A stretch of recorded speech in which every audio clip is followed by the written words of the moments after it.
Nasa kusina si Jana.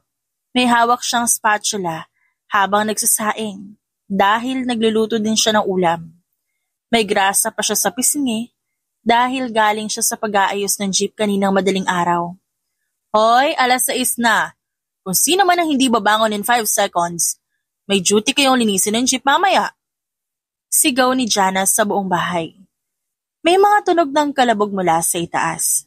Biglang bumukas ang pinto ng kwarto at nag-uunahan sa hagdanan ang 4 na bata. Una ko!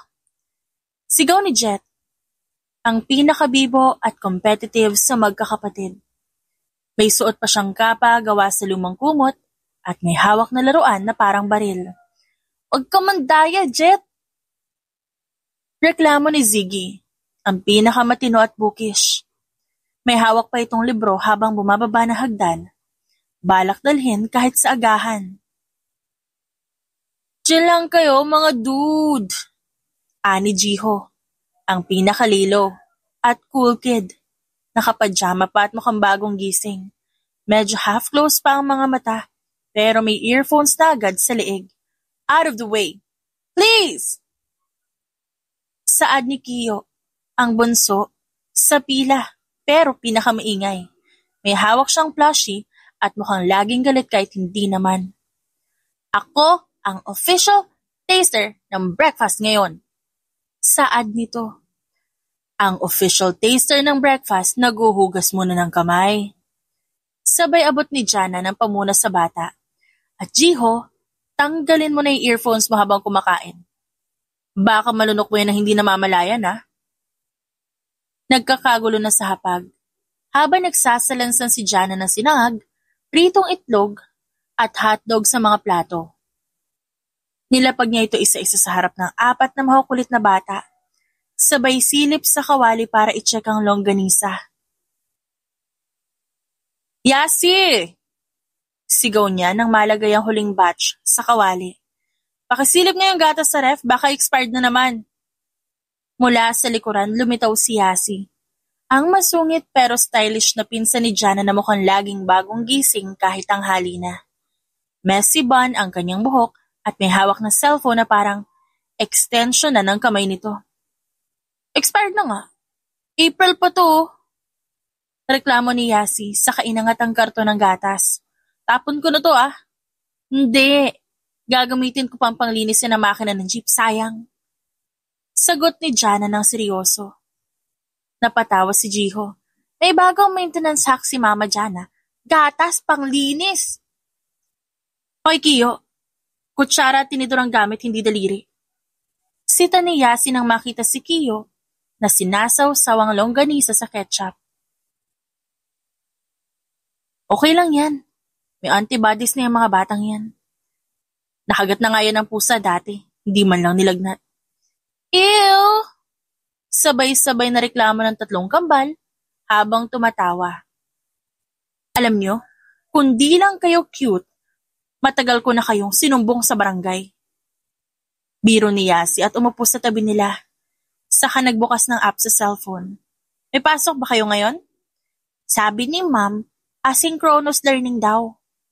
Sagot ni Ziggy habang umunguya. Pero hindi pa rin inaalis ang libro sa harap niya. Pero kailangan ko pa rin mag-submit ng assignment. Wala pa akong assignment. Sabay taas ng kamay ni Jet. Pero kailangan ko mag-rescue mission mamaya kasama si Captain Kumot. Ano na naman yung costume mo? Tanong ni Yasi habang napapailing. Mukha kang superhero na nawala ng budget. Mas okay kesa walang suklay ever. Banat ni Jet sabay turo kay Jiho. Si Jiho naman, hindi man lang natinag. Ang buhok style, ang suklay optional. Biglang kumatok sa pinto si Mang Dodong, ang kapitbahay nilang driver ng tricycle. Sumilip sa bintana si Jana. Jana, yung jeep mo, nauusukan na naman. Napamura si Jana sa sarili. Ayan na, mga bata, matapos kumain tutulong kayo sa paglilinis ng jeep ha? Walang aakyat ng kwarto hanggat di ko sinasabi. Sabay-sabay na nagreklamo ang quadruplets. Nang matapos ang almusal, Nagkakatuwaan pa ang mga bata habang bitbit ng mga timba at hose papuntang garahe. Nasa gilid si Jana, kausap si Mang Dodong tungkol sa sirang jeep. Palitan mo na yung tambucho, Ja. Delikado pag binyahe mo pa yung mga ganyan. Sabi ni Mang Dodong, wala pa tayong budget, Dong eh. Is muna. Basta hindi pa babagsak tong jeep, lalaban pa to. Tumango si Mang Dodong pero mukhang nag-aalala. Ayaw mo talagang tumigil, ano? Ngumiti lang si Jana habang pinupunasan ng langis sa kanyang kamay gamit ang punit na basahan. Doon biglang nag-vibrate ang cellphone niya mula sa loob ng bulsa ng kanyang shorts. Nagdalawang isip si Jana pero sinagot din ito. Hello? Isang pamilyar at masyado smooth na boses ang bumati sa kabilang linya. Miss me? Jana? Napakunot ang noo niya. Sino to? Sakit mo pa rin sa ulo. Gaya nun. It's me, Arson Cairo Romano, your favorite enemy. Nabitawan ni Jana ang basahan. Ano kailangan mo? Malamig niyang tanong. I'm not the one who needs you. Si Direk Ricky. Ako lang ang messenger. Naghahanap siya ng stunt coordinator para sa pelikula ko. Big budget dahil comeback ko. Gusto niya ikaw raw mag-handle ng stunts. Ako naman of course. I recommended you. With love. Napatigil si Jana. Tumalikod siya sa mga bata at lumayo ng konti. Hindi ako interesado na makatrabaho ang isang playboy na mayabang. Alam mo bang 6 digits ang offer tapos 1 week lang? Napapikit si Jana. Tuition, jeep, grocery, uniform. Lahat yun pumasok agad sa isip niya. Diretsuhin na nga natin, Cairo. Ba't ako? Ang daming stunt director na mas bata at mas willing. Kasi, ikaw lang ang kaya kong sundin. Kahit galit ka sa akin, hindi mo ako pinapabayaang mamatay sa eksena. Saka may chemistry tayo. Chemistry mo mukha mong mayabang. Na-miss ko yung mga banat mo. Tumahimik si Jana. Tumingin siya sa mga anak na nag-aaway kung sino ang mas maraming bula sa timba. Hindi nagtanong ang mga ito kailanman kung nasaan ang kanilang ama. Okay, gagawin ko. Great. Kita tayo bukas sa warehouse sa Pasig. 9 a.m. sharp, don't be late. Tulog na ang mga bata at si Yasi nanonood ng K-drama sa tablet. Pumasok si Jana sa kwarto at may dalang lumang scrapbook. Jana, bulong ni Yasi habang sumisilip sa kanya. May good news ka na naman? Babalik ako sa pelikula as stunt coordinator. Nilingon siya ni Yasi. Kay Direk Ricky, yung big budget. Tumango si Jana. Kasama mo siya? Oo, si Arson Cairo Romano. Tatahimik si Yasi ng ilang segundo. Alam ba niya? Walang dapat malaman. Hindi siya parte ng buhay nila. Paano ako matuklasan niya? Hindi ko siya kayang pagkatiwalaan, no? Hindi niya sineryoso kahit kailan yung nakaraan namin. Maagang dumating si Jana sa warehouse sa Pasig. Nakapusod ang buhok, naka-combat boots, loose shirt at may backpack na may lamang pads, gloves at tape. Kung ano man ang ayos niya noon, ganun din siya ngayon na parang hindi nanganak ng quadruplets. Pagbukas ng pinto, sa loob ng rehearsal area, bumungad ang amoy goma, aspalto at pawis. Naroon na ang ilang junior stunt actors at sina Direk Ricky at production staff. At syempre, naroon si Cairo Romano. Nakasandal ito sa harness rig, nakaitim ng dry fit shirt at sweatpants. May shades kahit indoor at may hawak na protein shake. Pagkakita sa kanya ni Cairo, ngumiti agad ito. Aba, look who's early and still hot. Huminga siya ng malalim at hindi nagpadaig. Look who's still mayabang. Tumawa si Direk Ricky. Ayan, yan ang energy na gusto ko, parang laging may tensyon. Perfect yan para sa on-screen dynamic nyo. Kayo ang gagawa ng double action scenes, ha? Ba't hindi na lang stunt double? Tanong ni Jana. Di pwede. Sabat ni Cairo. Ayaw ni Direk. Dapat realism. Yun ang peg ng pelikula. At diba sabi ko ikaw lang mapagkakatiwalaan ko? Trust is a stretch. Okay? Sagot ni Jana habang nagsisimula na mag-warm up. Nagsimula ang walkthrough ng mga eksena. May barilan, may pagtalon sa scaffolding, at may habulan sa motor. Sanay na si Jana sa pisikal na hirap, pero ibang klaseng tensyon ang nararamdaman niya ngayon. Lalo na kapag nararamdaman niya nakatingin si Cairo sa kanya. May moment na halos mabangga siya habang sinasanay ni Cairo ang isang disarm maneuver. Nahawakan nito ang bewang niya para i-stabilize siya sa landing. Hands off. Bulong niya dito. Baka ako pa bumagsak eh. Biro ni Cairo, pero agad siyang kumalas ng may respeto. Kung tutuusin, iba sa inaasahan ni Jana ang gagawin nito. Napansin din niyang hindi na katulad ng dati si Cairo. Focus lang sa script ang lalaki at nakikipag-cooperate sa crew. At habang ni-stretch ang braso, nakatitig lang ito minsan sa kanya na parang may gustong sabihin na hindi man lang masabi. Sa break, lumabas si Jana. Sumabay naman si Cairo. May hawak itong bote ng tubig.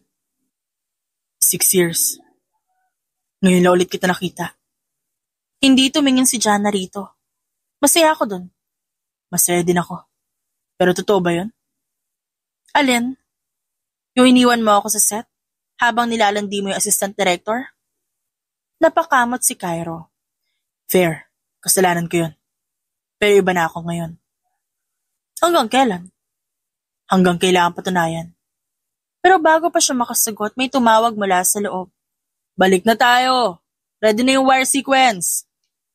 Naglakad agad si Jana palayo. Pero narinig niyang sumunod si Cairo. Uy Jana, bakit? Ano ba?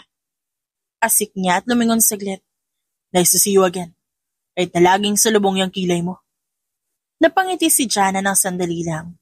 Pero agad ding iniba ang direksyon ng tingin. Matapos ang huling take ng rehearsal, nagligpit na ang crew. Si Cairo naman nilagay ang mga gamit sa compartment ng kanyang kotse.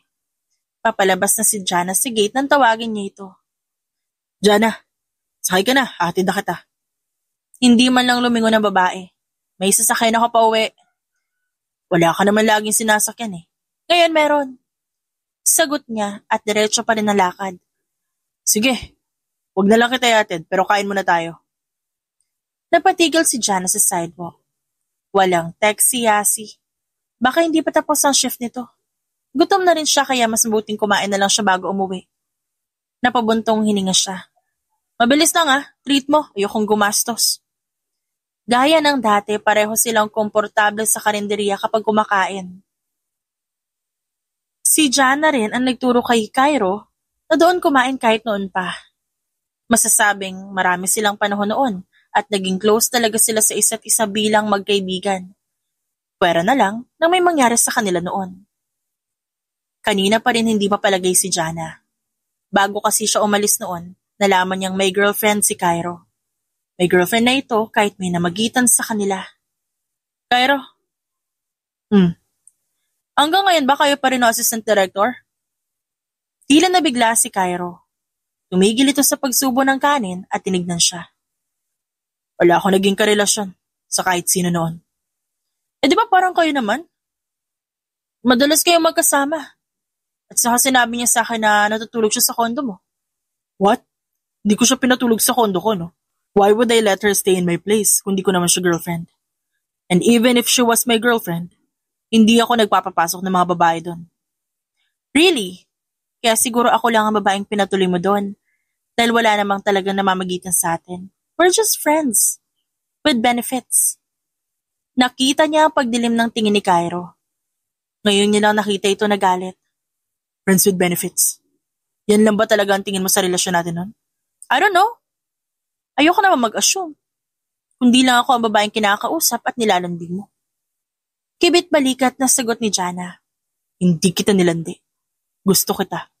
Akala ko alam mo yun. Gusto? Napatawa si Jana. Pero halata sa tinig ang pait. Pero iniwan mo ako. At hindi mo ako pinaglaban ng panahong tinatanong ka ng ibang tao. You denied me. You chose another woman to introduce, not me. You're embarrassed because you're flirting with just a stunt woman? Not a woman na kaparehas mong mayaman. I never meant any of that. Ikaw din naman na umalis, Jana. Hindi mo ako hinayaan magpaliwanag. You just left me without saying anything to me. Umalis ako. Dahil hindi ko alam kung saan ako lulugar. Halos pasigaw na si Jana ngayon. Pero kumalma siya na makitang nakatingin na ang ibang customers sa kanila. Forget what I said. 6 years ago na yun. Right now, magkatrabaho lang tayo. Natahimik si Cairo. Tinitigan lang niya si Jana na parang may gustong sabihin, pero hindi niya magawa na isingit sa pagitan ng galit at paninigurado nito. Nakahiga na ang mga bata. Si Yasi naman nakatulog sa sofa, na may earphones pa rin sa tenga. Nasa labas pa si Jana at nagkukumpuni na isang parte ng makina ng jeep. Pero ang isip niya, wala sa tambucho. Nakatingin lang siya sa isang lumang screwdriver na minsang pinahiram ni Cairo sa kanya. Kaya noong nagsisimula pa lang siya, naging madali ang kanyang pagiging stunt trainee. Lumabas si Yasi, dala ang isang mug ng kape. Sino iniisip mo? Wala. Mabilis na sagot ni Jana. Yung wala ba ay may abs, palagi may dalang protein shake, at may pagkasuwabe kahit amoy pawis? Napangiti si Jana sa pinsan. Hayop ka talaga. Ja, kung nagsasabi siya ng totoo, anong gagawin mo? Seryoso ang sabi ni Yasi. Di ko alam. Tingin mo ba dapat niyang malaman? Napahawak si Jana sa pendant ng kwintas niya. Larawan niyo na 4 na bata, kuha ng birthday nila sa Luneta. Lahat naka-costume ng superhero, kahit hindi nila alam kung sino ang inspirasyon. Kapag nalaman niya, baka mangungulit pa yon. O hindi kaya baliwalain niya lang din. Hindi ko pa alam magiging reaksyon niya. Eh kung gusto ka pa rin niya? Di naman sapat yung gusto lang, Yas. Hindi kami teenager para sa ganun, no? Pero sa ngayon, hindi pa ako handang isugal ang mundo ng mga bata para lang sa isang posibilidad. Tumango si Yasi. Pero kung handa siya manindigan, hindi mo siya kailangan takbuhan, Jana. Aminin mo, mahirap din sa'yo ang ganito. Katanghalian sa warehouse, pawisan at gutay-gutay ang t-shirt ng stunt team matapos ang rehearsal. Nagpahinga muna si Cairo sa labas at may malamig na towel sa batok. Nakaupo siya sa isang folding chair at tumunganga sa mga dumadaang tao sa labas ng gate. Maya-maya'y may lumapit na 4 na batang halos magkakapareho ang taas at ngayon, magkakamukha na rin ang mga ulo. Dahil nakalbo sila. Kuya! Bati ni Kiyo na unang lumapit. May hawak pang stick ng fishball. Andito po ba si Mama Jana? Napatingin si Cairo sa mga bata. Natawa siya agad sa itsura ng mga ito. Ano nangyari sa inyo? Tanong niya habang pilit kinokontrol ang tawa. Lahat ba kayo sumali sa fraternity? Ay, hindi po. Narusahan kami ni Mama. Kasalanan ni Jiho. Reklamo ni Ziggy. Sabay turo sa kakambal. Siya lang yung naglagay ng slime sa bag ni Ma'am sa science. Akala ko kasi bag ni Kiyo. Depensa ni Jiho. Ikaw naman nagsabi na magdala ng slime kaya dinala ko. Singit ni Kiyo na may fishball sauce pa sa pisngi. Wait, teka, sino mama niyo? Sabay-sabay silang sumagot na parang choir. Si Mama Jana. Nagulat si Cairo. Si Jana? As in, si Jana nakasama ko ngayon sa set. Siya yung nanay niyo? Opo, kaya nga dito kami. Baka makisuyo kaming sumabay pa uwi kasi bawal kami sumakay ng jeep nang wala si Tita Yasi. Wow! Saad ni Cairo habang napapakamot sa sentido. Kayo, anak ni Jana, iibig sabihin lahat kayo? Opo, quadruplets po kami. Sagot ni Ziggy, as a matter of fact. Natural na phenomenon, 1 in 700,000. Tila may pumasok na thunderbolt sa utak niya, pero hindi niya pa rin makonekta ang lahat. Sino ama niyo? Usisa ni Cairo. Igatingina na magkakapatid. Medyo natahimik na saglit at si Jiho ang unang nagsalita. Secret, pasasabi ni Mama wala daw kaming tatay. Baka po siguro galing kami sa kawayan. Anong kawayan? Sabi ni Tita Yasi sa basurahan daw tayo napulot. Asik ni Jiho. Napanganga si Cairo. Para siyang biglang naubusan ng hangin. Nakatitig lang siya sa 4 na batang nasa harap niya. Magkakamuka, magkakatulad ng tono ng boses. At may kakaibang familiarity sa ngiti ng mga ito. Parang may bahagi ng sarili niya sa bawat isa. Ilang taon na kayo? Sabay-sabay nilang sagot, gaya ng dati. Magsi-6. Napatingin siya sa malayo. 6 na taon. Eksaktong tagal mula nung huli sila nagkita ni Jana. Sinusundo niyo ba palagi si Mama Jana niyo dito? Hindi po. First time po ngayon.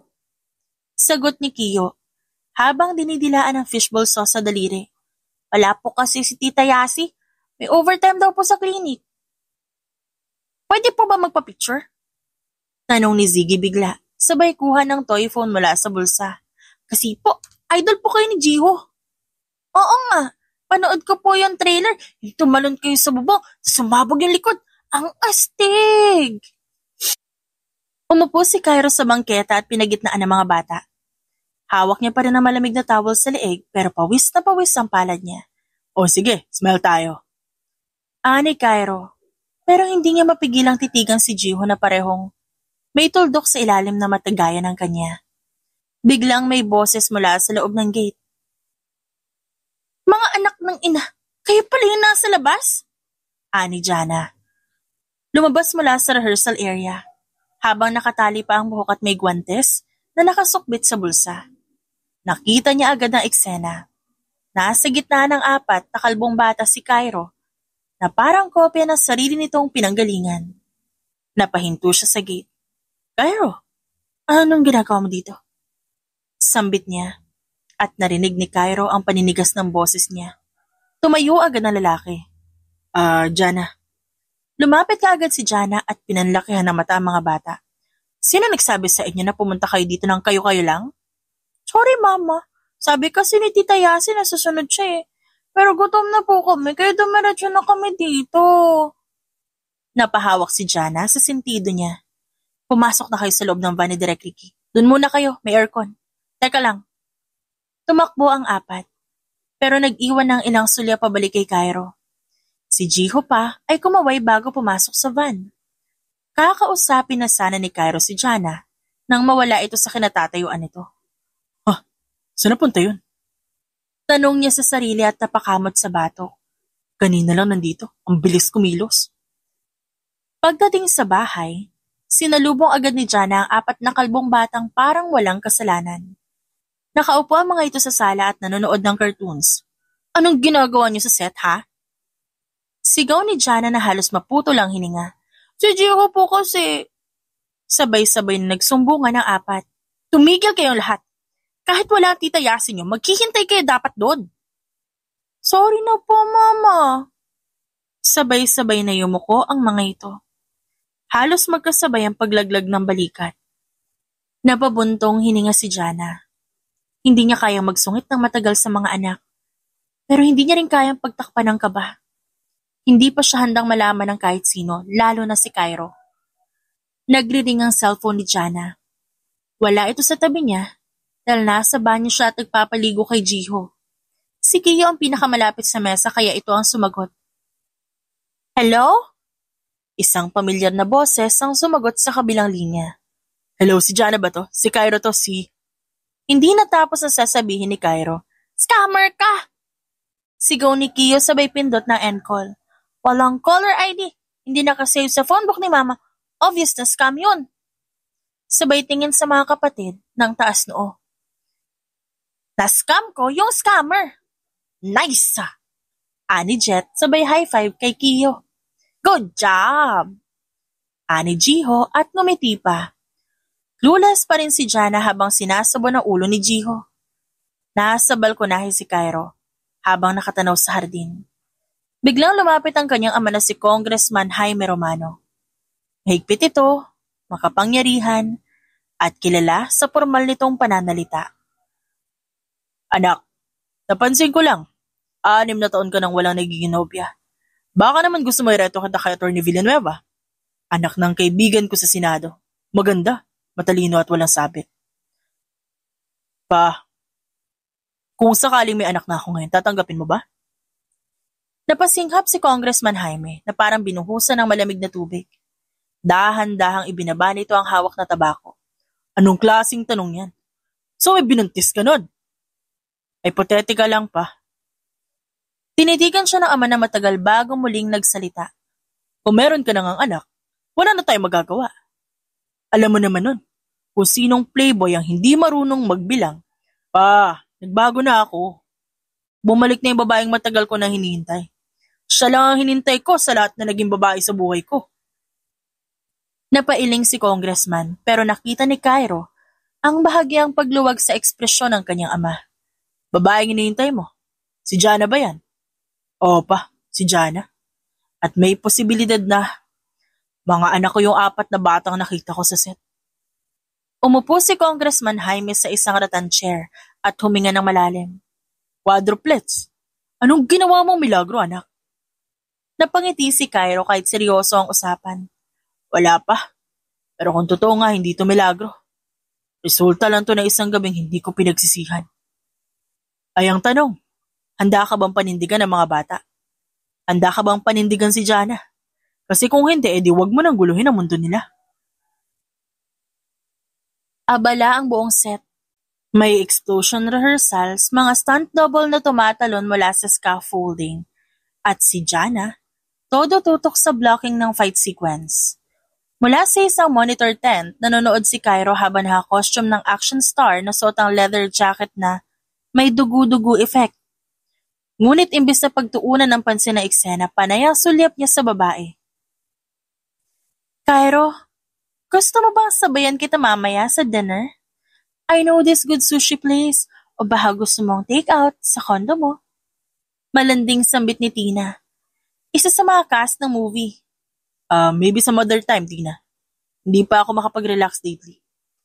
Napasimangot si Tina.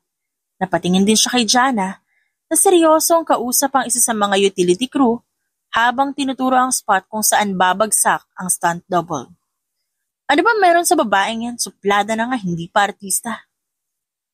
Kailangan tumalon mula sa scaffolding ni Cairo habang may pagsabog. Sumigaw si Jana mula sa kalayuan.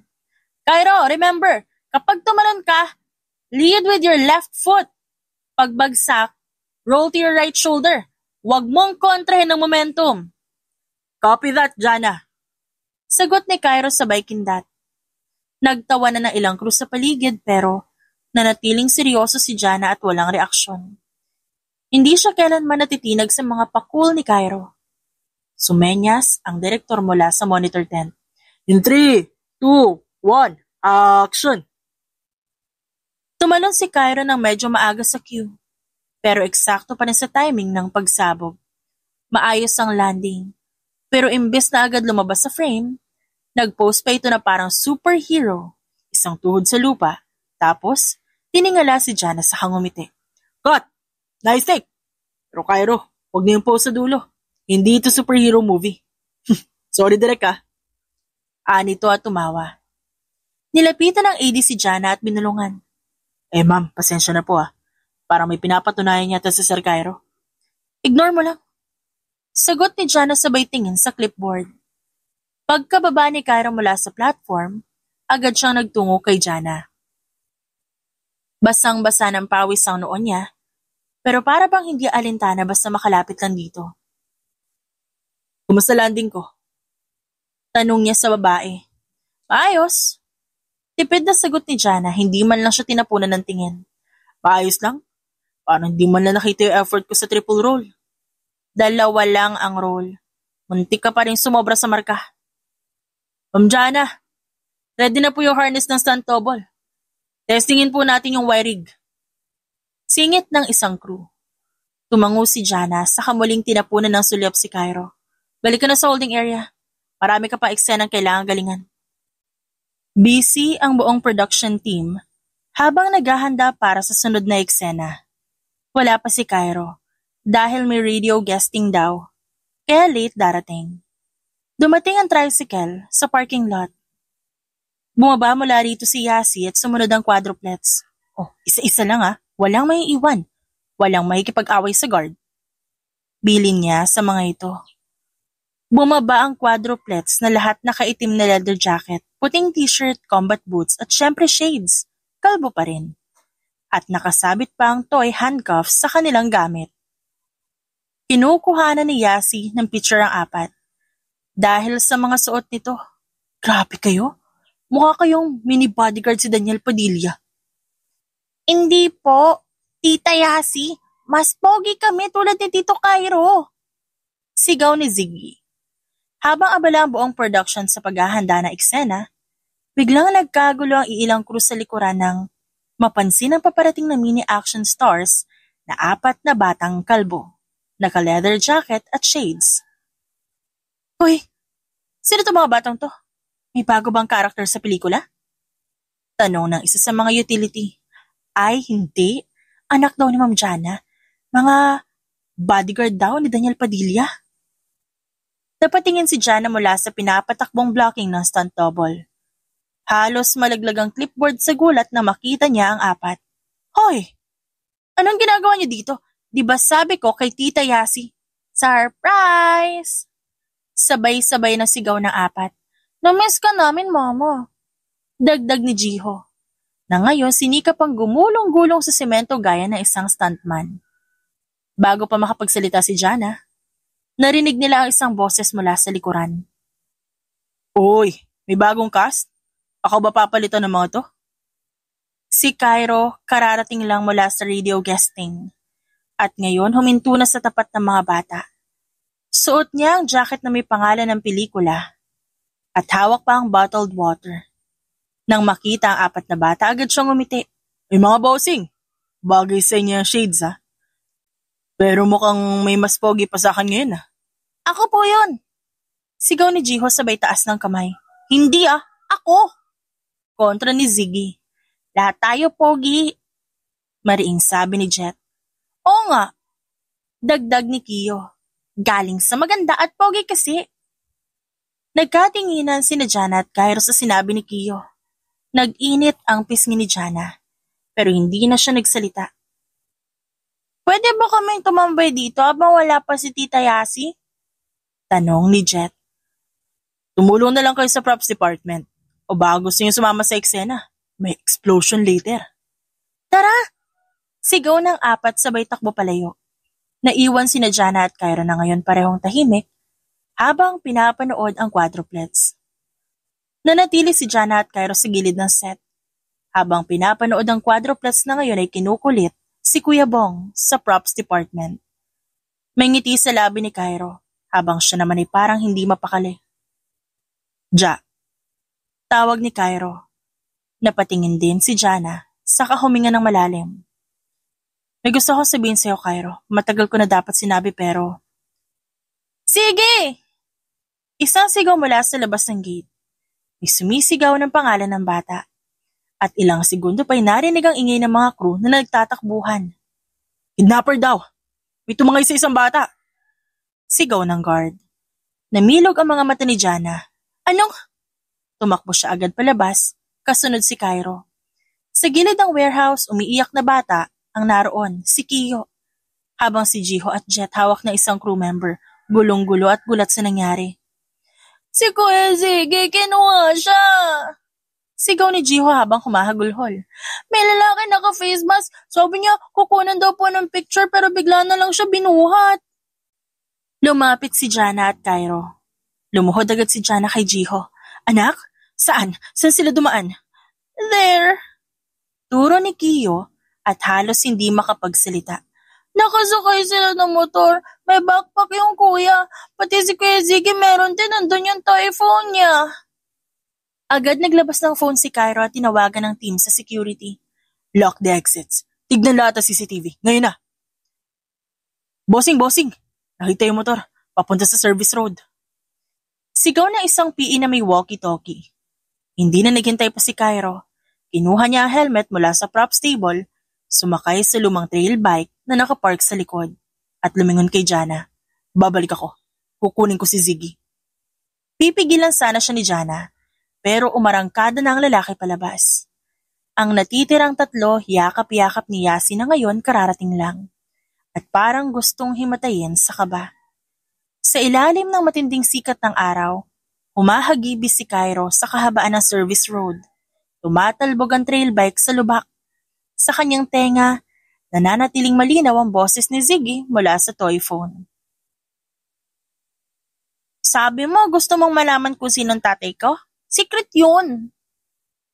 Yun ang natatandaan niyang sinabi ni Ziggy. Hindi pa man niya lubos na uunawaan ang bigat ng salitang yon.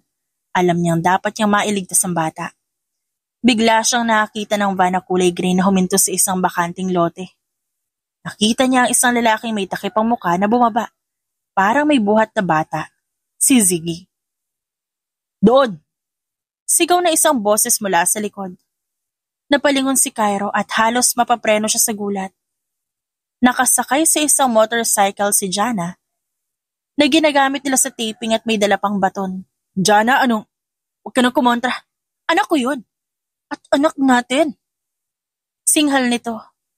Hindi na nakasagot si Cairo. Saka lang niya na-realize ang buong kahulugan ng binitiwang salita ni Jana, pero wala nang panahon. Nakatali si Ziggy sa isang upuang bakal. Mukhang kalmado ito pero palihim na pinipindot ang toy phone niya. May panic button pala ito na gawa ni Jiho, gamit ang lumang parts mula sa remote car. Gumapang si Jana at Cairo sa gilid ng warehouse, gamit ang mga natutunan sa pelikula at aktwal na training. Na-recognize mo ba siya? Tanong ni Jana habang sinisilip ang siwang ng kahoy. Oo, bodyguard ko dati. Si Gabo. Matagal na siyang wala. Akala ko nagtago lang pero mukhang sumanib sa sindikato. Naglabas ng maliit na blade si Jana mula sa boots niya. Sindikato? Kaaway ng tatay ko. Akala nila tatakbo rin ako sa pagkakongresista. Gusto nila akong patahimikin habang maaga pa. Sumugod si Cairo mula sa kanan. Si Jana naman umakyat sa itaas ng scaffolding. Hoy! Di mo na lang ako kinuha. Nagulat si Gabo. Aba, dumating na ang artista. Naglabas ito ng baril. Pero bago pa ito makalapit, bumagsak mula sa itaas si Jana sabay palo ng baton sa kamay ni Gabo. At nabitawan nito ang baril. Sinundan agad ito ni Cairo ng suntok sa sikmura. Natumba si Gabo, pero hindi nawala ng ulirat. Para sa anak ko. Aniya. Simpleng ngisi ang pinakawalan niya. Pagkatapos, nagpakawala muli ng isang napakalakas na suntok na nagpahandusay kay Gabo. Tumakbo si Jana kay Ziggy at ginupit ang tali. Niyakap siya agad ng bata. Mama, akala ko di niya na ako makikita. Nilingon ni Cairo ang mag-ina habang habol ang hininga. Saka siya lumapit, lumuhod, at hinawakan ang balikat ni Ziggy. Ziggy. Galing mo po lumaban katulad ko. Nakangiting sabi ng bata. Kasi anak kita. Nakangiting sagot ni Cairo. Kinukuhanan na ng statement sina Jana at Cairo ng pulis pagbalik nila. Pinagmamasdan lang ni Cairo ang kanyang mga anak, sina Jiho, Kiyo, at Jet, na kayakap kay Ziggy. Si Jana naman, nakatayo sa tabi niya. Jana, totoo bang akin sila? Oo, ikaw ang ama nila. Ang hirap umiwas kung araw-araw lumalaki na sila. Hindi sumagot si Cairo, bagkus niyakap niya si Jana ng mahigpit. Ngayon alam ko na, kung ba't hindi ko sila matanggihan kahit minsan. Akin pala talaga sila. Sa labas ng red carpet premiere ng pelikulang pinagbibidahan ni Cairo, punong-puno ng media, fans, at personalidad sa industriya. Dumating si Jana sa kanyang itim na off-shoulder dress. Kasama niya ang 4 na batang nakataksido at black pants na parang mini bodyguards ulit. Napasigaw si Kiyo habang hinahabol si Jiho palibot sa photo wall. Huwag kang kumain ng marshmallow, dumikit sa damit mo! Huwag kayong magkakalat ha? Sabi ni Jana. Chill lang ma, di kami maingay. Ani Jet. Speak for yourself. Bulong ni Ziggy at palihim na kumukuha ng lobo sa catering. Pagkarating nila sa lobby ng sinihan, sinalubong sila ng spotlight, sabay dating ni Cairo. Napatingin agad ang mga tao sa kanila, at kahit pinapalibutan siya ng press at fans, dire-diretso lang siya kay Jana at sa mga bata. Ang gagwapo ng mga anak natin. Bulong niya, sabay hawak sa balikat ni Jana. Bago pa makasagot si Jana, may sumingit. Ang leading lady ng pelikula na si Tina Valderrama. Sexy, sikat, at palaging ka-love team ni Cairo sa mga pelikula. Naka-sparkling silver gown at designer heels, pero ngayon may bahagyang punit sa laylayan ng gown.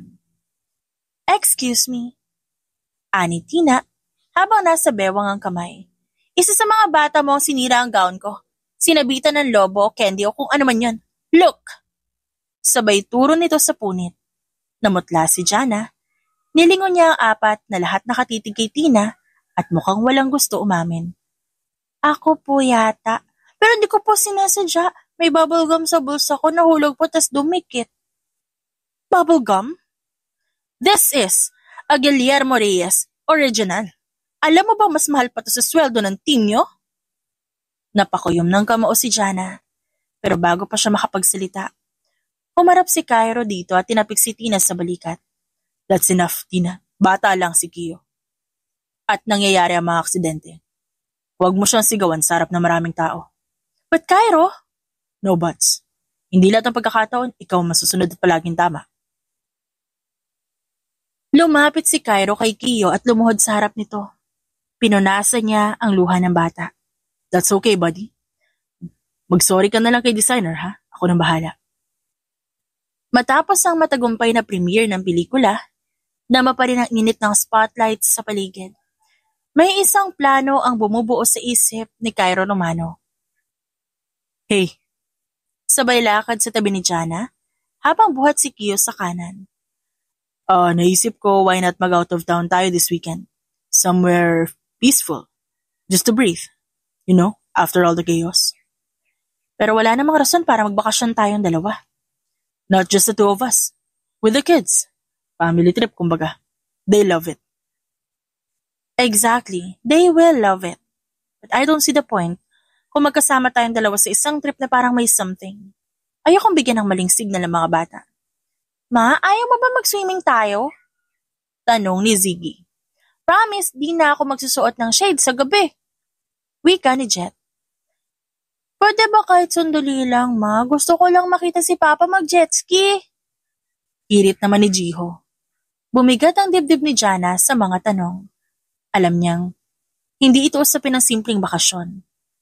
Okay, ganito na lang. Kung gusto niyo magbakasyon, sige. Basta kayo na lang. Pero ako, hindi ako sasama. Kailangan ko magtrabaho eh. At doon tuluyang bumagsak ang saya sa mukha ng apat na bata. Maging si Cairo, na hindi na nagtangka ang kumontra pa. Nagpunta pa rin si Jana sa weekend getaway. Pero malinaw sa kilos niya na wala siyang balak makapaglandian. Naupo siya sa pinakadulo sa loob ng van katabi si Kio. Sa harap naman niya ay sina Cairo at Jet. At nag-uusap ang mga ito tungkol sa motor habang si Jiho at Ziggy naman abala sa kanika nilang tablet. Agad na tumakbo ang mga bata sa mini playground na makarating sila sa resort. Naiwan si Jana na nakatayo lang sa gilid. Lumapit si Cairo sa kanya na may hawak na 2 bottled water. Hey, baka nauuhaw ka. Here. Hindi siya tumingin dito. Thanks. Sabay abot ng bote pero hindi man lang umiti. Jana, I know you're still mad. I'm not mad. I'm careful. May pagkakaiba yun. Natahimik si Cairo ng ilang sandali. I get it. Sa lahat na nangyari, I don't blame you for not trusting me. Good, kasi hindi talaga ako nagtitiwala. Huminga ng malalim si Cairo. Pero hindi ba unfair din? You keep on punishing me for the man I was 6 years ago. Hindi mo man lang ako binigyan ng chance. Lalo na yung tao nakatayo ngayon sa harapan mo. I've changed, Jana. And what? Cairo, what happens if I give you a chance? Tas bukas ibang babae na naman yung kasama mo. Natigilan si Cairo. Hindi agad nakasagot. Wala sa playground sumigaw si Jiho. Mama! Papa Cairo, tignan nyo! Taas ng slide! Lumingon sila pareho. Doon, bumitaw si Jana ng buntong hininga. Cairo, I'm not saying you can't be a father to them. In fact, gusto ko nga yun eh. Pero don't confuse being a dad with being backed in my life. Kasi hindi pareho yun. Lumapit si Cairo ng konti, na halos mahawakan siya nito sa balikat, pero pinigilan lang ang sarili. I'm not confused. I know exactly what I want, and I want this. Pero kung kailangan kong hintayin yun, I will. Kahit pa every family trip mo ko deadmahin. Ngumiti siya ng konti, kahit sarkastiko. Well, good luck with that. Biglang dumating si Kiyo na pawis at may hawak na bulaklak. Para sa'yo, ma, kasi maganda ka. Ngumiti si Jana sa anak. Oh, thank you, baby.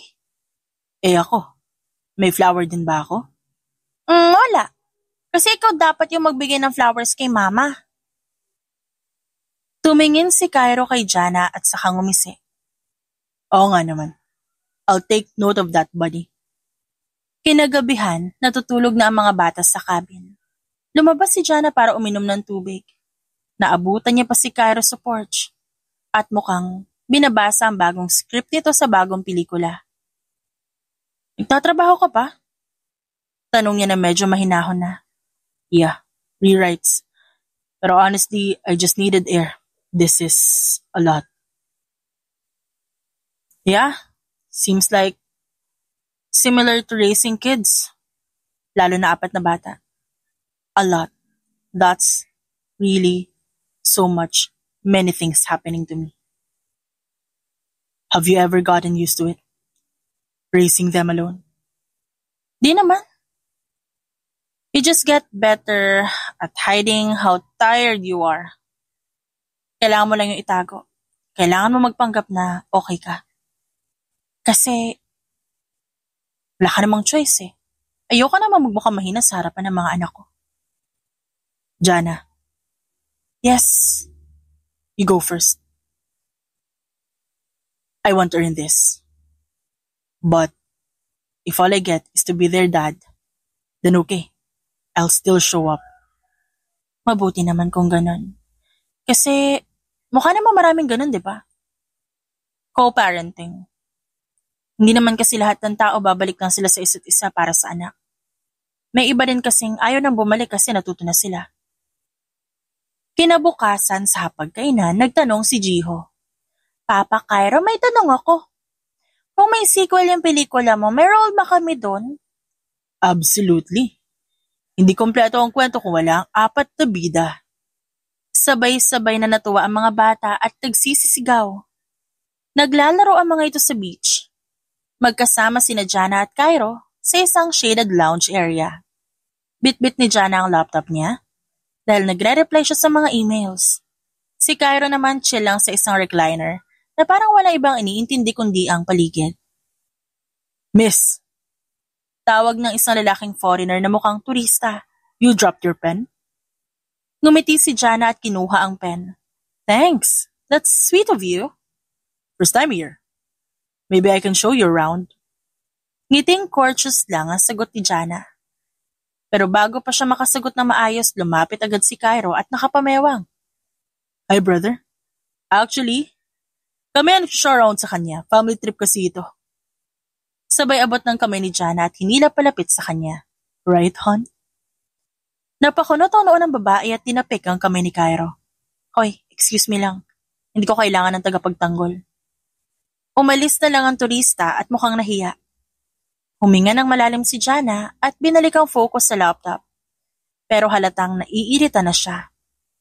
Pagkaraan ng ilang oras, nasa buffet area sila at kumuha ng dessert ang mga bata. Napansin ni Jana na may isa pang lalaking kausap si Cairo na crew ng resort. Gwapo rin at mukhang athletic. Nakatingin to sa kanya at nagbiro pa ng, So, kayo pala ang mga magulang ng quadruplets. Di halata, especially you. Parang college student ka pa rin. Nagpasalamat si Jana sa compliment. Pero bago pa siya makasagot, lumapit na ulit si Cairo sa likod niya. Nice line, bro. Pero kung gusto mong manatili sa trabaho mo, I suggest you flirt with someone else. Cairo, singhal ni Jana. At na makalayo sila, hindi na siya nakatiis. Ano bang problema mo? Wala. I'm just making sure na walang ibang magtatangkang guluhin ka. Hindi ako kailangang protektahan. You don't have to do that. Especially sa mga lalaking yun. Tsaka hindi mo kailangan sumingit sa bawat conversation ko. Hindi tayo mag-asawa. Pero ina-assume na lahat na mag-asawa tayo. E di tama mo. Don't confuse your guilt with entitlement. Tumahimik si Cairo, nakatitig lang kay Jana at ilang segundo pa tumango siya. You're right. Sorry. Akala ni Jana tapos na. Pero nang gabi ring yon, sa isang campfire gathering kasama ang ibang pamilya sa resort, nag-volunteer si Cairo na kumanta para sa mga bata. Para sa 4 na batang bida sa buhay ko at sa nanay nilang ubod ng tapang at ganda.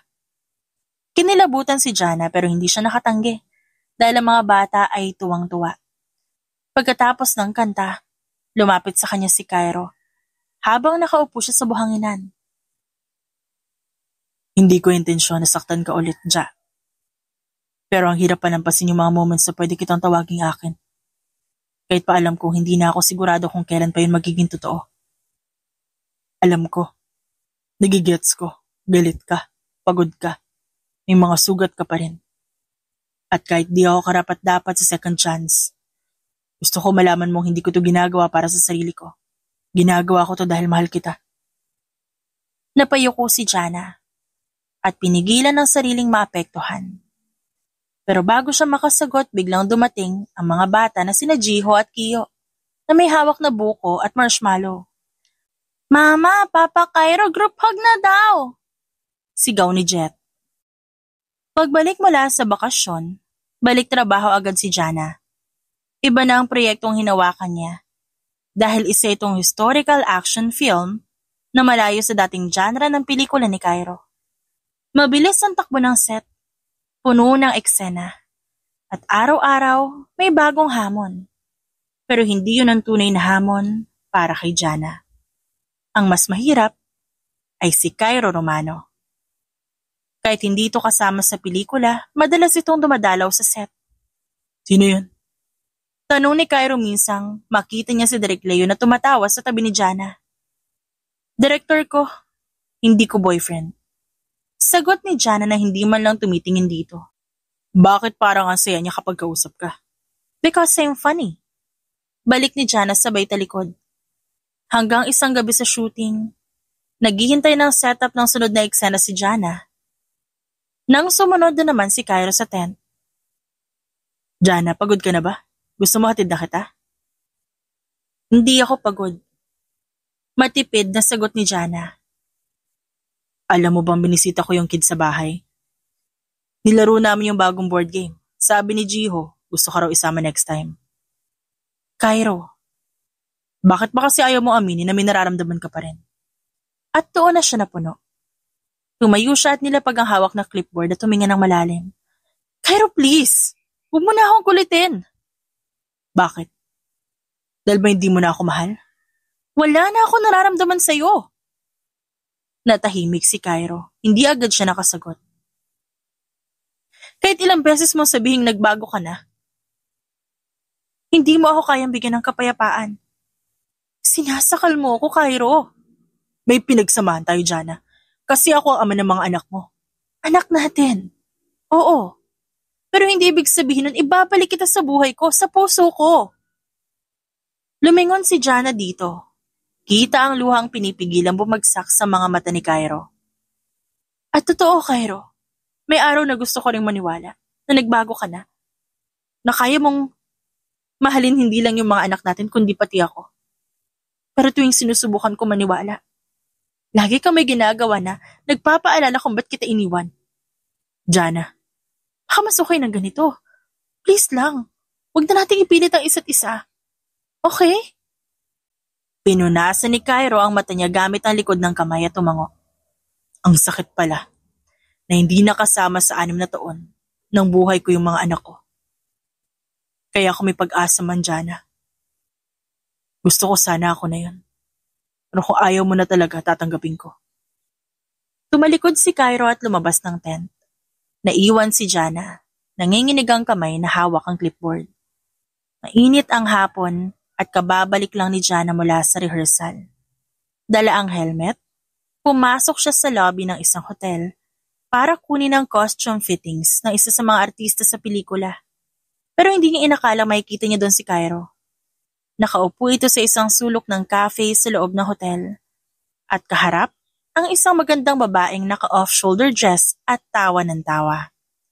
Sa pagitan ng kanilang mesa, May wine at masyadong malapit ang siko ng babae sa braso ni Cairo. Nanigas si Jana doon. Alam niyang wala silang label, pero parang sinaksak ang dibdib niya sa eksenang nakita. Hindi siya lumapit at hindi siya nagtanong. Tumalikod siya at naglakad papalayo. Pero sa lakas ng kanyang hakbang narinig siya ni Cairo. Jana? Tawag nito at agad na tumayo. Hindi siya nagsalita, tuloy-tuloy lang siya palabas ng hotel. Kinuha ang helmet at sumakay ng motor. Jana, sandali lang. Pero sa huli, pinaandar na ni Jana ang makina at sa mabilis na galaw, humarurot na siya sa kalsada. Sumunod si Cairo sakay ng kotse nito. Tinawagan niya ito pero hindi sinasagot ni Jana, kaya't inapakan niya ang gas at tinutukan ang likod ng motor. Halos mabaliw sa kaisipang nasaktan na naman niya si Jana. Gusto niya ipaliwanag. Pero paano mo ba ipapaliwanag ang isang bagay kung ayaw nang makinig ng taong mahal mo? Mabilis ang takbo nila sa daan. Paikot-ikot si Jana sa daan na tila hindi tiyak ang pupuntahan. Pero ayaw ding tumigil. Si Cairo naman, pilit na hinahabol siya. Sa isang intersection, biglang huminto si Jana. Halos hindi nakapreno si Cairo at tumigil ang kotse na ilang metro lang ang layo. Bumaba agad siya at lumapit. Ano ba, Jana? Talk to me. Ano pag-uusapan natin, Cairo? Yung pagsisinungaling mo ulit? Ay yung palusot mo na hindi mo intensyon. Balik ni Jana. Hinubad ang helmet at hinarap to. Alam mo kung anong problema sa'yo, Cairo? Gusto mo akong ituring na importante pero ayaw mo i-give up yung dating ikaw. Napakuyom si Cairo ng kamao niya. Pinigilan niya ang sariling sumigaw din. Kahit anong gawin ko, hindi mo ako kayang paniwalaan. Hindi mo ako binibigyan ng pagkakataong patunayan na seryoso ako. Kasi hindi mo pa rin kayang tumigil. Hindi mo kayang umiwas sa atensyon ng ibang babae. Kung ayaw mo na talaga sabihin mo. Huwag mong sabihin hindi ako nagbago dahil sa loob ng 6 na taon hinintay ko pa rin ang babaeng minahal ko ng totoo. Tumalikod siya at bumalik sa kotse. Naiwan si Jana na nangangatog ang kamay. At para bang sa lahat ng pinili niyang labanan, ito ang pinaka nakakapagod. Lumipas sa mga buwan, mula nang huling magkausap sina Jana at Cairo. Ayaw niya ng manggulo. Ayaw nang guluhin ng lalaki, si Jana. Ayaw niya ipilit ang sarili dito. At gusto niyang respetuhin ang distansyang hinihingi ni Jana. Kahit ang totoo, gabi-gabi niyang tinititigan ng litrato nila.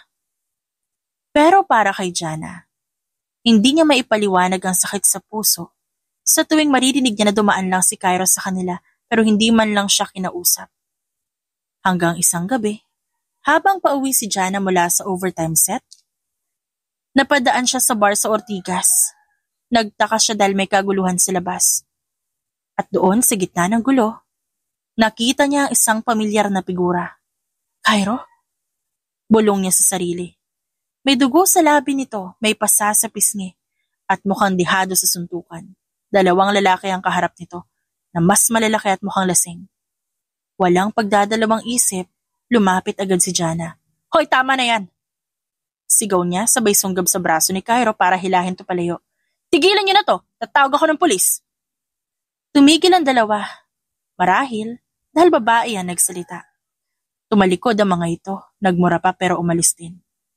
Pagkatapos, hinila ni Jana si Cairo papunta sa gilid kung saan may bench. Hinubad niya ang jacket niya at pinunas ng dugo sa labi ng lalaki. Anong ginagawa mo? Ang dami-dami mong pwedeng gawin, Cairo. Pero pakikipagsuntukan ang pinili mo? Galit niyang tanong. Pero nanginginig ang tinig niya. Okay lang ako. Mahinang sagot ni Cairo. Okay ka lang, ha? Pero ganyan na itsura mo. Ano bang problema mo, ha? Ilang sandali pa, biglang tumayo si Cairo. Salamat, pero kaya ko na. Tumigil si Jana. Cairo, di mo kailangan gawin to, Jana. Di ko kailangan ng pag-aalaga mo. Ano ba ibig mong sabihin? Hindi pa rin siya tinitignan ni Cairo. Sabi mo ayaw mo masakal, ayaw mo masaktan, kaya pinalaya na kita. Sana respetuhin mo rin yun. Parang may humigop ng hangin sa dibdib ni Jana. Hindi niya inaasahan yun. Masakit. Mas masakit kaysa sa lahat ng iniwan nilang usapan. Ganun na lang? Mahina niyang tanong. Oo, kasi kung guguluhin kita, baka mapagod ka lang ulit. Saglit lang yun pero sapat na para maramdaman ni Jana ang sakit na hindi niya inaasahan.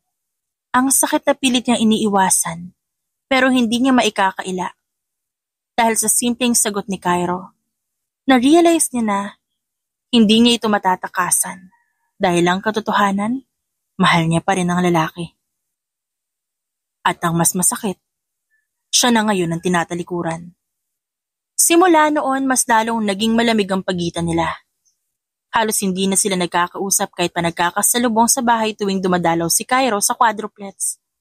Pero sa mata na apat na musmos, hindi na nila kailangan ng salita. Masyadong halata sa kilos ng mga magulang nila. Napansin niyo ba? Parang di na nagkikibuan sina mama at papa. Bulong ni Kiyo habang nagkukulay sila sa sala. Oo nga, kanina nagkasalubong sila sa kusina. Parang multo lang na dumaan. Sagot ni Jiho. Ano kaya pwede nating gawin para magkausap ulit sila? Tanong ni Jet, nag-iisip habang nilalaro ang Crayola sa kamay. Prank! Saad ni Ziggy, sabay tawa. Yung lock-in prank, ilak natin sila sa kwarto. Guys! Sabat ni Yasi. Lumapit bit-bit ang tray ng juice. Di ko alam pero lakas kasi ng boses niyo eh. Ayoko mangialam pero what's the plan? Nagkatinginan ng apat at sabay-sabay na nagsenyasa na huwag maingay. Pero matalino si Yasi. Nilapag niya ang tray, umupo sa gitna nila at ngumiti. Gusto niya sila magkabati Tumango ang apat ng sabay-sabay. Okay, count me in, pero dapat teamwork tayo Isang text ang natanggap ni Cairo mula kay Kiyo. Papa, emergency po, si mama po umiiyak, punta ka please. Agad siyang sumakay ng kotse at diretsong umuwi. Pagdating niya sa bahay, tahimik ang buong paligid. Bukas ang pinto pero walang tao sa sala. Kiyo? Jet? Yasi? Hello? Cairo? Napalingon siya at si Jana ang tumawag. Nasa hallway ito at may hawak na folder. Anong ginagawa mo dito? Si Kiyo nag-text. Sabi may emergency. Ikaw? Napakunot ng noo si Jana. Si Jiho nag-text sa akin. Sabi si Jet may lagnat daw. Sabay silang napatingin sa itaas. Tapos na-realize nila ang nangyari. Prank ba to? Halos magkasabay nilang sabi. Biglang nagsara ang pinto sa likod nila. Nataranta si Jana. Yasi! Sa labas ng pinto, may narinig silang tili ni Kiyo. Surprise! Di kayo makakalabas hanggat di kayo nag-usap. Quadruplets! Sigaw ni Cairo at hawak na ang doorknob. Love you! Dagdag pa ni Jiho at may mga tawa sa background. Sa loob ng kwarto, tahimik sa umpisa hanggang sa nagsalita si Cairo. Pasensya na kung iniwasan kita. I just thought maybe kailangan mo ng space. And you've been asking for that ever since. Tumango si Jana pero hindi agad tumingin. Hindi ko alam kung dapat pa kitang paniwalaan noon. Pero nung iniiwasan mo na ako, nung hindi mo na ako hinapol, that hurt more than anything. Pagkatapos, nagkatinginan silang dalawa. Lumapit si Cairo kay Jana. I still love you. I still do, Jana. I just didn't want to mess it up again. Napapikit si Jana at nangingilid ang kanyang mga luha. Hal din kita, Cairo. Natakot lang ako na masaktan ulit. Dahan-dahang hinawakan ni Cairo ang kamay ni Jana. Hindi siya nagsalita agad. Gusto lang niyang maramdaman ang init ng palad nitong ilang buwan niyang iniiwasan. Tagal kong hinintay na marinig yan. Akala ko hindi na mangyayari. Napatawa si Jana sa gitna ng pag-iyak. Ang drama natin. Kasi, natrap tayo sa kwarto. Baka pag di tayo nagkaayos, baka next time, i-lock in na tayo sa storage room. At sabay silang tumawa. Ilang minuto pa binuksan nila ang pinto at nandun ang quadruplets at si Yasi. Hawak-hawak ang cake. Woohoo! Sigaw ng apat, Sabay takbo papunta sa dalawa at niyakap sila ng mahigpit. Kayo talaga, ang kukulit niyo. Pero effective po, di ba? Hirit ni Jiho. Pwedeng-pwede na kayo maging scriptwriters. Sabi ni Yasi. Scriptwriters na pranksters. Mahal namin kayo, mama, papa, kaya ayaw namin magkagalit kayo. Sa dining table sabay-sabay silang kumain. Aray, sino sumipa sa akin? Sigaw ni Jiho. Si Ziggy biglang nagsalita. I'm not. Si Jet. O ikaw kayo. Nagkatinginan na magkakapatid at sa loob ng ilang segundo nagsimula na naman ang gulo. Makalipas ang ilang araw mula sa prank ng quadruplets, hindi na nagpaligoy-ligoy pa si Cairo. Hindi pa man sila officially na bumalik sa isa't isa. May dala na agad itong singsing. Sa mismong gabi ng isang dinner sa bahay, habang abala ang mga bata sa panonood ng cartoons, biglang lumuhod si Cairo sa harap ni Jana sa kusina. Jana, will you marry me? Wait, ano? Cairo, ngayon mo talaga naisipang gawin? Yup. And I'm very much serious. Ikaw ang gusto ko makasama habang buhay. Bilis mo ah. Parang di pa nga tayo nag-usap na maayos eh. Kaya nga, skip na natin yung drama. Ayoko na mag-overthink. Ayoko na rin na mag-overthink ka. I love you, Jana. And I want you. And I want our kids to see that this is it. Tayo na talaga.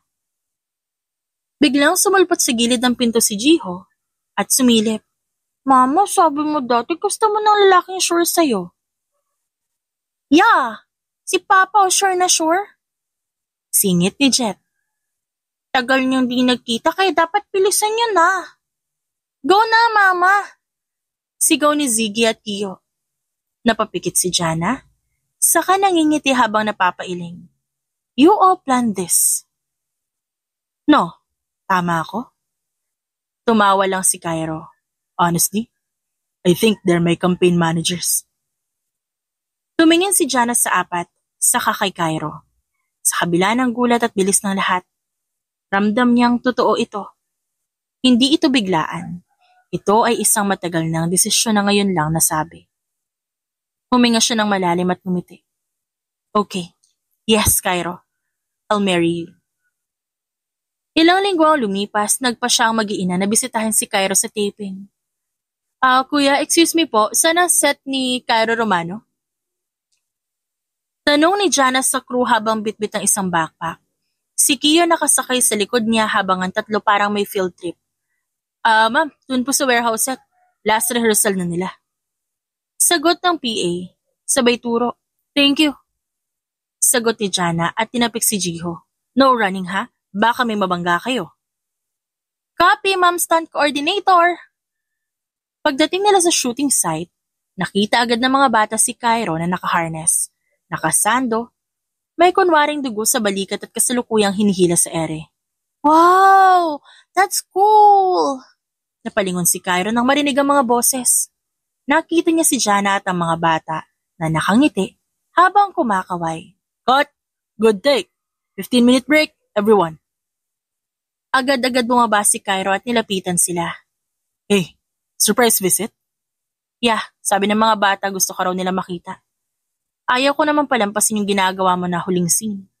You caught that, huh? Papa, paano hindi ka natatakot sa harness? Tanong ni Jiho. Practice, buddy. At tiwala sa stunt team. Like your mama. She used to be the best. Used to be? Nakangising tanong ni Jana. Okay, fine. Still is. Tumili si Kio. Kilig si Mama. Wala sa script yan. Hirit ni Jet. Tuwang-tuwa ang crew habang pinapanood ang cute na eksena ng pamilya. Dumating ang isang press event for Cairo's upcoming movie. Maraming reporters, flashing cameras at live streams ang naroon. Kasama ni Cairo ang cast and director sa main table. Si Jana naman nanonood sa likod kasama si Yasi at ang mga bata. Let's now open the floor for questions from the media. Anunsyo ng host. Tumayo agad ang isang entertainment reporter. Cairo, there are rumors that you have children. Can you finally confirm? Are the quadruplets yours? Sunod-sunod ang flash ng camera. Biglang natahimik ang buong room. Nagkatingin na ng mga kasama ni Cairo sa panel. Si Jana sa likod naman, kinakabahan. Tumango siya at ngumiti. Yes, I'm a father. 4 amazing, intelligent, and slightly crazy kids. Nagulat ang madla. May mga pabulong na usapan. Ang ilan ay agad na nagtatype sa kani-kanilang telepono. Isang pangalawang reporter ang tumayo. Totoo nga ba? Nagkaroon kayo ng relasyon ng stunt coordinator niyo? Saglit na tumingin si Cairo kay Jana, na ngayon nakatayo na rin. Tila handang lumabas sakaling lumala pa ang sitwasyon. Hindi lang siya basta stunt coordinator ko. Siya ang pinakamalakas, pinakamatapang na babaeng nakilala ko. 6 na taon niyang pinalaki mag-isa ang mga anak namin. Hindi ako proud doon, but I'm proud of her. At mas proud ako ngayon na narito ako. Handang maging parte ng pamilyang binuo niya. Muling may nagtanong mula sa media. Ibig ba sabihin nito tapos na ang plano niyong pumasok sa politika?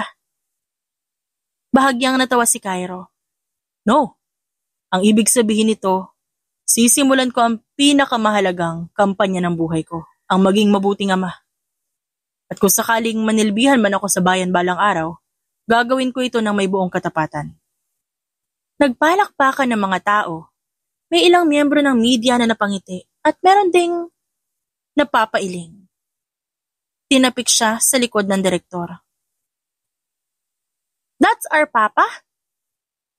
Saad ni Jiho na napasigaw na mula sa likuran. Kasunod nito, tumakbo sina Jet, Ziggy at Kiyo. Yumakap silang 4 kay Cairo ng mahigpit. At aliw na aliw ang mga press. Pwede bang kumuha ng litrato? Tanong ng mga media. Only if my fiancé joins us. Tinulak ni Yasi si Jana paakyat. No choice ka na, you're trending. Naglakad si Jana paakyat na may pag-aatubili. Ngunit ngumiti rin habang hawak ni Cairo ang kanyang kamay. Sa backstage, nag-usap ang dalawa. Binigla mo yung buong bansa ha. Ikaw talaga, bigla-bigla ka nagsasabi? Tapos hindi mo man lang ako inabisuhan. Are you mad? No, I'm proud. At natatakot pero mas proud. Then we're good. Ilang taon nang lumipas, lumaki ang quadruplets at gaya na inaasahan. Naging kilala din ang mga ito sa kani-kanilang larangan. Si Jet, ang panganay sa 4, naging stunt director tulad ng kanyang mama. May sariling pangalan sa industriya at laging kinukuha ng mga action films. Lalo na't minana niya ang liksi at disiplina ng mga magulang. Si Ziggy, na matalino sa 4 naging doktor. Parang kabaliktaran ng tatay niyang action star. Matalino, palaging nakasalamin at sobrang maalaga, lalo na sa mga kapatid. Si Jiho naman naging modelo at influencer. Mahilig sa car racing. May pagka-playboy tulad ng ama nila noon at may milyon-milyon followers online. Si Kiyo naging negosyante at entrepreneur. May sariling furniture line na pinangalanang Quad Living. At gaya ng kwento sa pelikula, nadagdagan pa sila. Pagkatapos ikasal sina Cairo at Jana, nasundan ng 2 supling at twins ulit. Isang lalaki at isang babae. Si Jaden at Kaori. Mas malikot pa sa quadruplets nung bata pa ang mga ito. At kahit malalaki na ang 4, palagi pa rin silang sumasaklolo kay Jana kapag naluloka na ang mga ito sa kakulitan ng bunso. Doon na pagtanto ni Jana na ang tunay na pagmamahal ay may kapangyarihang baguhin ang isang tao. Hindi lahat ng nagkamali, mananatiling ganoon ang pag-uugali. Minsan, ang pagmamahal ang nagtuturo ng tamang landas. At kapag nagmahal ka ng totoo, hindi ka lang nagpapatawad. Nagbibigay ka rin ng pag-asa para sa pagbabago. The